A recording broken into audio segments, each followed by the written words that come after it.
Hello there, and welcome to Pink Milk, your Star Wars podcast for us superfans. And those of us who are forced to listen to them. Today is someday, and someday, this one's for you, Mark. We're getting our gay on with my girl, Robin. Hey, Robin. Get ready. It's time to drink up. Drink up.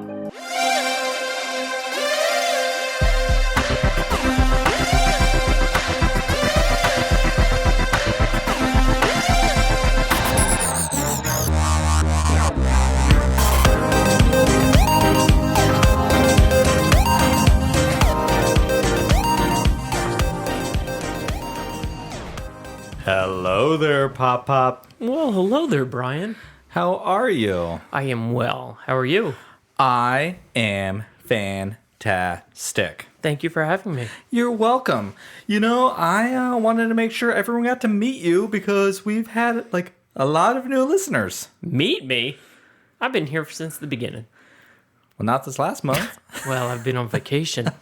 Speaking of vacations, I wanted to pop in and say hello, happy Pride to everybody, as I'm really going on vacation now. Yes. We are about to fly on an airplane here in a few hours. So if you hear some mistakes in here, know that I put this podcast together in, 15 minutes. It's going to be true. If this is the first time you're listening to us together, my name is Brian. With me, as always, is my better half and your better host, Thomas. Hello, hello. Hello. Hello. You forgot the third hello. Well, I don't, I got to keep you guys on your toes. You can't put all the hellos out at once sometimes. Can you ever really put out too many hellos? Now that I think about it, no, you cannot. I don't think so. So hello, hello, hello. There you go. This is the first time you're listening to us together. This is Husband and Husband. This is our Wednesday Hump Day episode where me, Brian, sits and talks Star Wars with my husband, Tom. Hello. So if you're one of those new people listening and you haven't heard his beautiful voice yet, welcome to Tom. Welcome to Tom. Thank you. Or I've noticed that there's been a lot of people listening to our trailer, which is just us. It's an old trailer, and we don't even have After Dark in there. And now, they haven't even heard your voice. So it probably makes no sense. What do I say? Hello? Jennifer? So before we get things going today, I wanted to read some reviews. We've gotten a lot of reviews in, and I'm very, very excited. It was very nice. So keep them coming. Please. This one is from Andy. Love this show and the folks who make it. Great conversation, great insight, and a lot of heart. Thank you, Andy. Thank you, Andy. Greg in Chicagoland says, as it says in the title, this podcast does cover Star Wars from an LGBTQ perspective, but you get that and so much more. Bryan, Tom, and the After Dark crew make the show entertaining and informative. Come for the fun and stay for the Star Wars. I think the informative part, they must be talking about you, Pop. I'm thinking I'm the more. You're the informative part and the reminder of what, and you're the plus, show's about. You're the plus I'm the one. more. Whatever that more is. Timo Lang, I like this one. Timo Lang, Tim Olang, Timo Lang. I'm not sure which one it is, but Pink Milk is an insightful and entertaining podcast that runs the gamut from deep conversation to goofy asides. They may not always talk Star Wars, but they are definitely shooting for the stars. That's pretty nice, huh? So in this one, am I the insight and you're the entertainment? Am I the deep and you're the goofy? Hey, I was the one just shooting the stars, so I'm thinking... You're the violent one. Yeah, oh my God. Yeah, I'm the violent one. And your favorite character is Kylo Ren. Interesting. I'm seeing my future. Stenchwick says, Pink Milk quickly became one of my must-listen-to podcasts after the first episode I checked out. Very nice. Thank you. Yeah, Sunny Days LA. These are all on my birthday. These are all nice, really birthday presents. This is my favorite Star Wars podcast because the hosts and the type of discussions reveal the true core of what Star Wars is and what the real fans are. I love listening to their takes on everything. Thank you, Sunny. That was a very sunny critique, and I like it. It really, really Thank was. you, Sunny. Wasn't that nice? It was very nice. Thank you, everyone, for. We appreciate it. Just thank you. Yeah, like a lot. So I think, keep on sending them and we will keep on reading them. It's nice to know someone is listening. It really Sometimes is. I just think it's you and me, baby, sitting across from one another with these big black microphones at our mouth. But you know what? Your beauty shines past that blackness. Sometimes I'm sleeping behind here.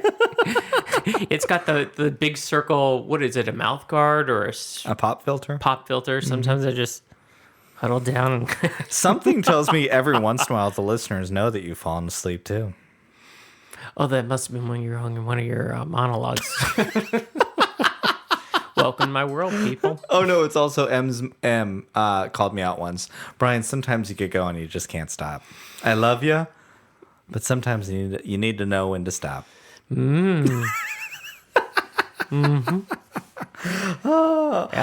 we play. It's all good. It's great. I posted a tweet the other day, speaking to our text message chats between Mark, M, and myself. There's a lot of shade, a lot of tea, and a lot of Madonna. And a lot of horniness. There's some horniness in there too. This is the morning show, though. Oh, no, I mean, I'm glad you're here to celebrate Pride with us. I wanted to make sure, you wanted to make sure, we wanted to make sure that you got to say hello and happy Pride. Well, thank you. I'm running around, getting everybody ready. We are flying east to the beach, and I definitely wanted to stop in and say happy Pride, everybody. So I wanted to show my pride. I don't know how Star Wars-y this one's going to be, but we're going to shoot for those stars anyways. Thank you, Tim. So, Thomas. Yes, Bryan. I want to ask you a question. I'm going to answer it, I think. What? Actually, I just said it wasn't going to be very Star Wars-y, but 1, 2, 3. I want to give you speed round Star Wars questions so then we can talk about things that aren't Star Wars, but still say we're a Star Wars podcast. Go for it. Favorite vehicle? At Favorite ship?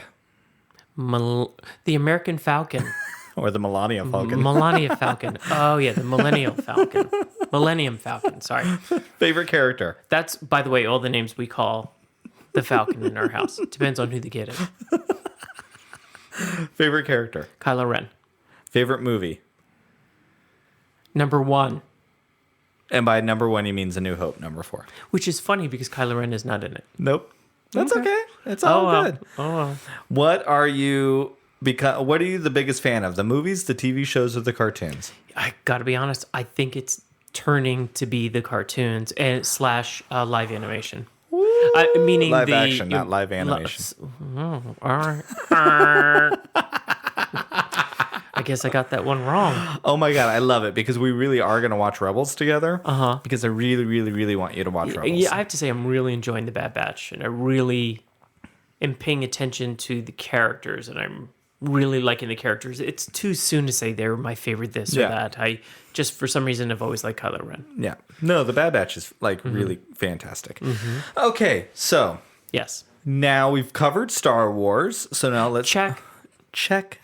What does pride mean to you, Thomas? Because I'm curious. I think it means something very different for me now than it did a few years ago.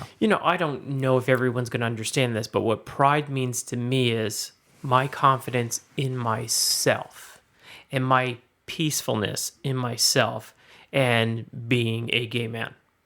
On a larger perspective, it means being part of a community and being proud of those others and making the others that are in the community and being there for them as well and hoping and contributing to their self-worth and their pride and their contentment with their self. I like that. Well, thank you. But it is true as it's very true. As queer people, gay men, for us specifically, it's not always easy to like yourself. We've been through a lot of stuff throughout our lives, especially when we were younger and out. It was not what it looks like now. And, some of those things stick with you. Absolutely. And we were definitely in that transition generation. I mean, we were not the ones that were stonewalling, the people doing things like that. We benefited from them. Of course. However, our generation also, picked up from there. Yep. and brought us to the next level. And I see the next generation has benefited from that. And you know what? I'm sure in time that generation will turn around and look at the generation after them and say they benefited. So Of that's course. whether it's being a gay person or any person. Yep. Yeah, everybody always says that, but it is true in a way. So I'm very grateful, very, very grateful to the ones that have done the heavy lifting for me to be in the spot that I am today. I agree. I think, and the older you get, you say to yourself, "Fuck you." oh my gosh, everyone! I'm here. I'm queer, and I'm loving every minute. We've never done this before, but take a drink because Tom just said the F word. I did. Oh my gosh! But the older you get, the less you care what someone else thinks. It's the truth. Specifically about, I don't have time to sit there and think about if I'm gay or straight. I'm a parent. I'm a business owner. I'm a homeowner. I'm a contributing member to to society. I'm busy. I don't have time. Yeah, the truth of the matter is... So I'm peaceful in myself. And again, I feel I have been able to garner that through what others have done. Yep. So it's true. It's the truth. The older you get, you start listening to what you need to listen to because we all need to grow. It doesn't matter how old you are. We all grow. We all have new experiences. And when you get a valid criticism about you or something you did that by the time you're our age, you know when it's genuine and you know when it's not. And the times that it's not, you just don't care anymore. I also want to say it's not as if though you moved on and forgot.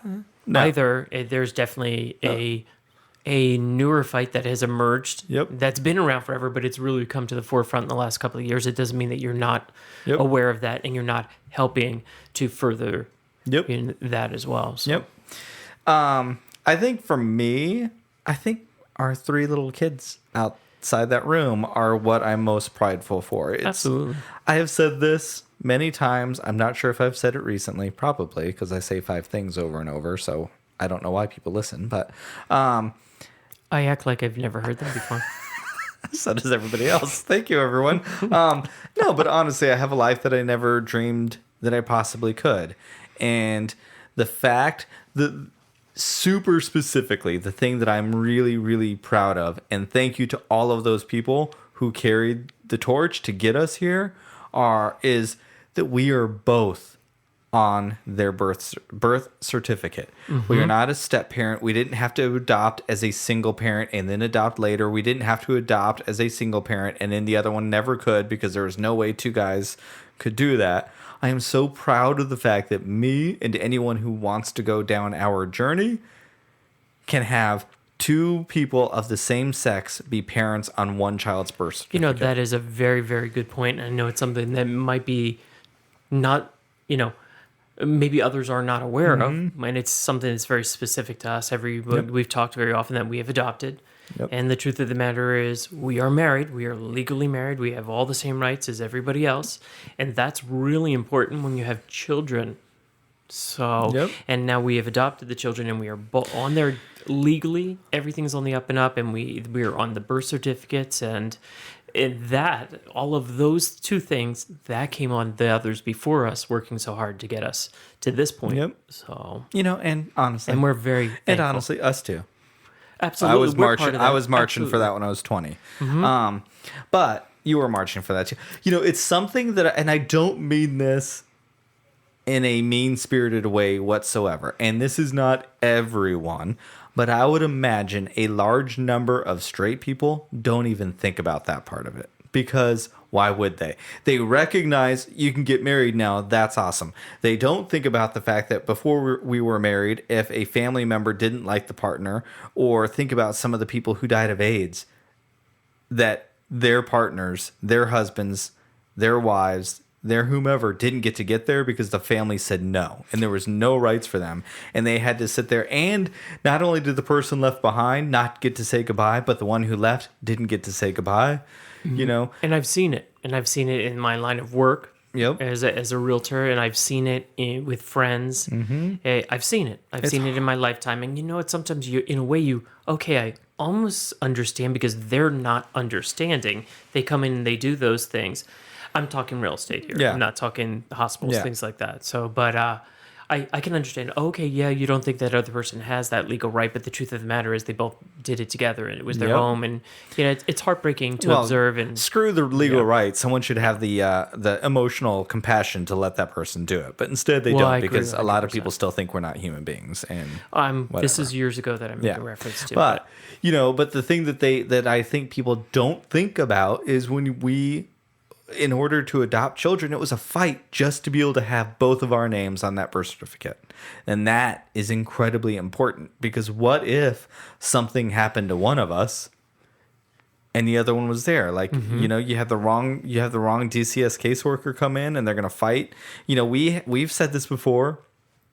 Our last child to be adopted, we had to go toe to toe with that judge, because I do not believe that judge liked gay people. And he did not want us to adopt towards the end there. And we showed him. We did, and he didn't even do it at the end, which we've shared that story. But so we had somebody else do it. These are the fights that we still have to fight. But that is what my pride is. Are those little three out there? Absolutely.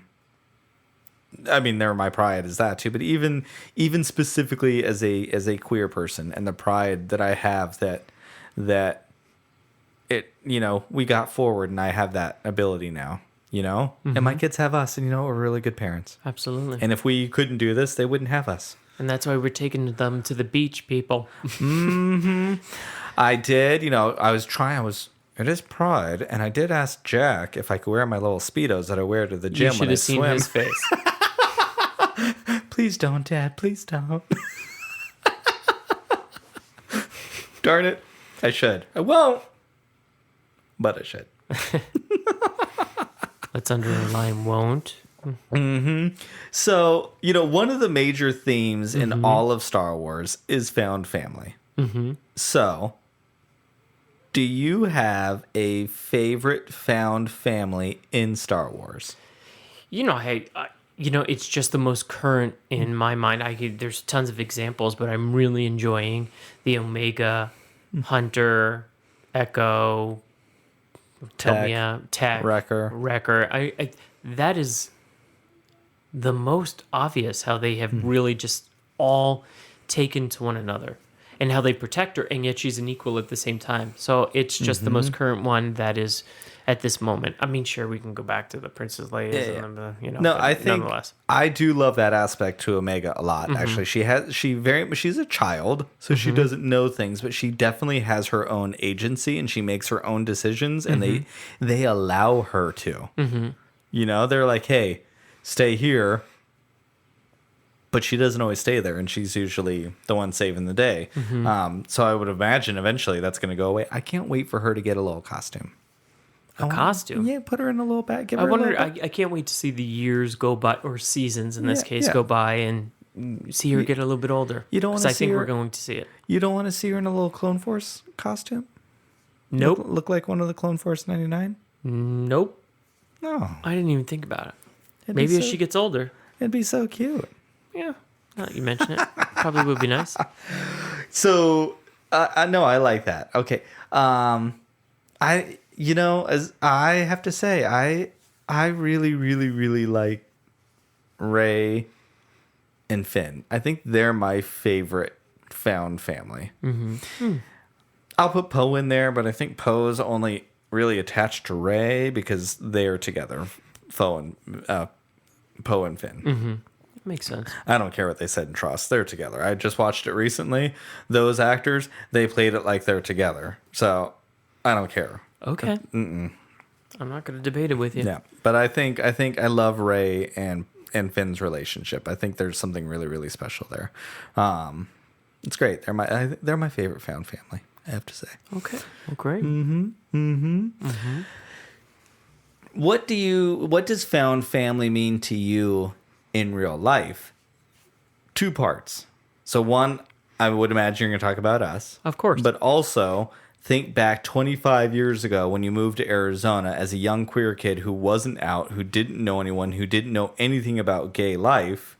What was your life back then? And what did some of those friends who we still are friends with today mean to you? I mean, they were absolutely my family because they were here. They were here most of the holidays that I was not with my family, and then when my family would come to celebrate some of the bigger holidays, they were with us. So they were really important, and they still are today. Yep. Although their lives have gone on and everybody's in different spots.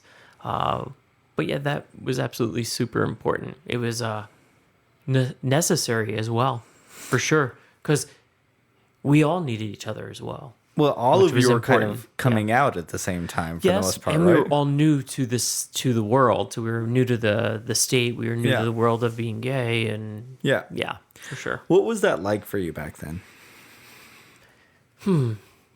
Dark, a little lonely, exciting, fun, crazy. Okay, so let me ask this, because this is something that's been coming up in a lot of the interviews, and there's some stuff going on Twitter with some of the younger gay people. Okay. Which I don't ever want to sound like I'm bashing on them, because this is also what we fought for.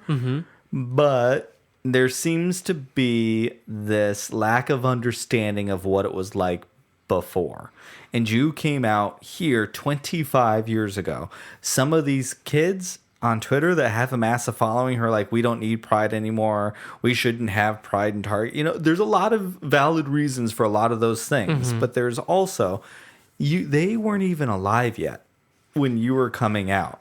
So they are 100% benefiting on everything that came before, and they have no concept of what it was like for you coming out. So what was it like for you coming out back then?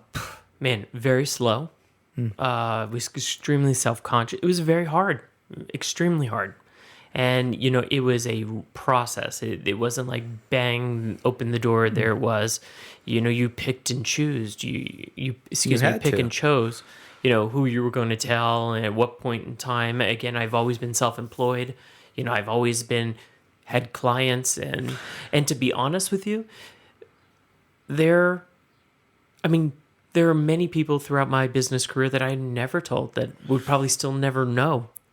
Do you think there's anything It's just the way it was? So that you worked for the banks for a little while through college and then real quick afterwards, but for the majority of your life, you've worked for yourself. Correct. Do you think being gay had anything to do with that? Of not feeling comfortable in those other settings that you're like, even if it was on a subconscious level? Not at all. Not at all? No, I think it's just who I am.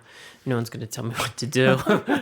As my dad said, some people work for others and some people work for themselves.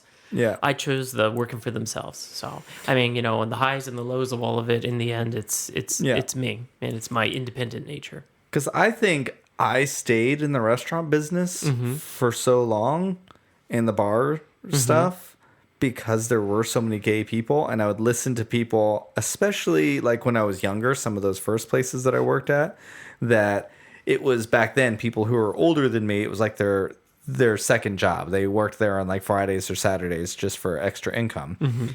And they would talk about how hard it was to be gay in an office. And that was another reason why some of them stayed, was because it was their social outlet and it was their way to connect to gay people. Well, I know right out of college, when I did work in the corporate world, I wasn't accepting of myself, so I was not out.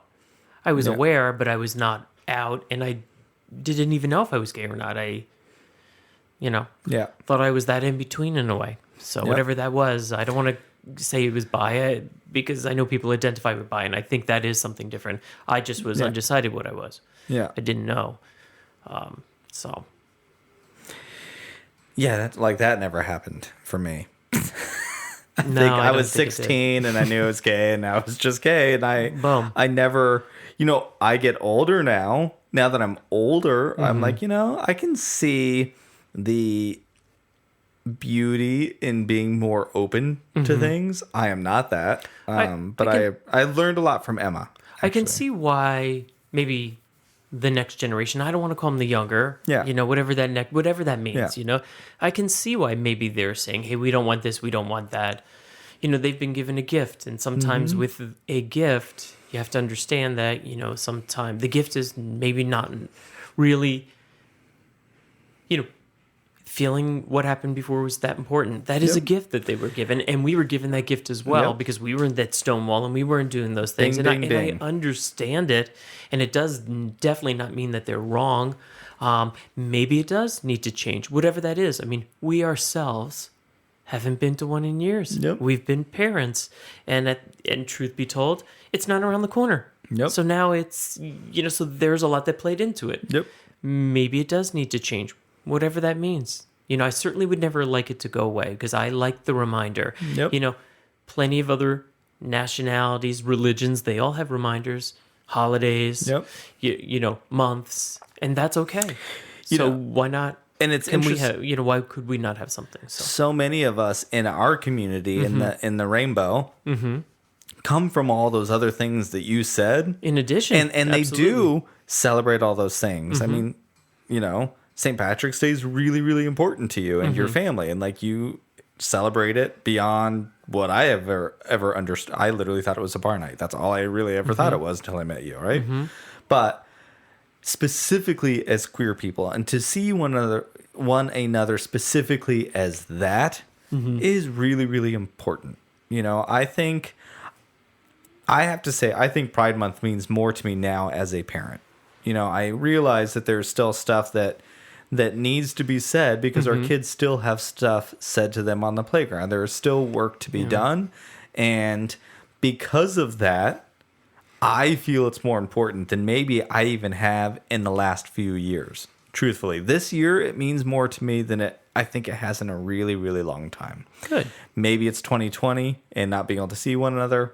Maybe it's just the kids, I don't know. But Well, happy Pride to you. happy Pride, and I'm Thank very you. happy that you came on to do this. Well, thank you. I'm very happy to be here. I'm very grateful for the listening audience and all the wonderful people that we have met in the, I guess almost 2 years. It'll be 2 years in a couple of months. In November, yeah. In November, absolutely. So happy Pride to everybody. I'm excited because I'm going on vacation, like a real vacation. So I'll be gone for 3 weeks, but I'll be back after We're that. fully vaxxed. Fully vaxxed. We're flying. We're laying on beaching. a beach. Laying on the beach. Yeah, I'll be back. It's going to be really hard, Pop. I have know. 10 days without my us. family. Because then we're going to See your family. see my family in New Jersey. Yep. Anyways, everyone, thank you so much for listening. Actually, let's ask you one more question, Thomas, that's specifically to Star Wars. What are you most looking forward to in the future of Star Wars? I am looking forward to seeing the connection bridged between what's going on right now in the Bad Batch and how things, the group, the people that were at the end of Clone Wars. Oh, I love Yeah, it. because we just saw the two people, Raja and Rafa and Trace. and Trace. So now we're starting to see. So I'm looking forward because you've always spoke so highly of the Clone Wars, and I've seen some of them, many of them over the years, just not the whole series. And in its probably entirety. Let's be honest. Yeah, I might. It's a lot. Is There's like 130, 40, 50 sorry, episodes. Well, you're right. I won't. Yeah, which is why I wanted to do Rebels. Okay. So I really do think I want you to watch Rebels as a parent, not a Star Wars fan. Sounds like a plan. So thank you very, very much for listening. Make sure to follow us on Twitter and Instagram at servingpinkmilk. Please head on over to YouTube and find us there at Pink Milk Podcast. Tune in every Friday night for our late night live streams with my friends and our hosts, Mark and Emma, where we talk queerly. We take much deeper dives into Star Wars, but we still really bring our own human stories into that and discuss that intersection of Star Wars and the human experience. It's what we do here. It's a lot of fun. Thank you for listening. Happy Pride, and until next week, drink up. Drink up.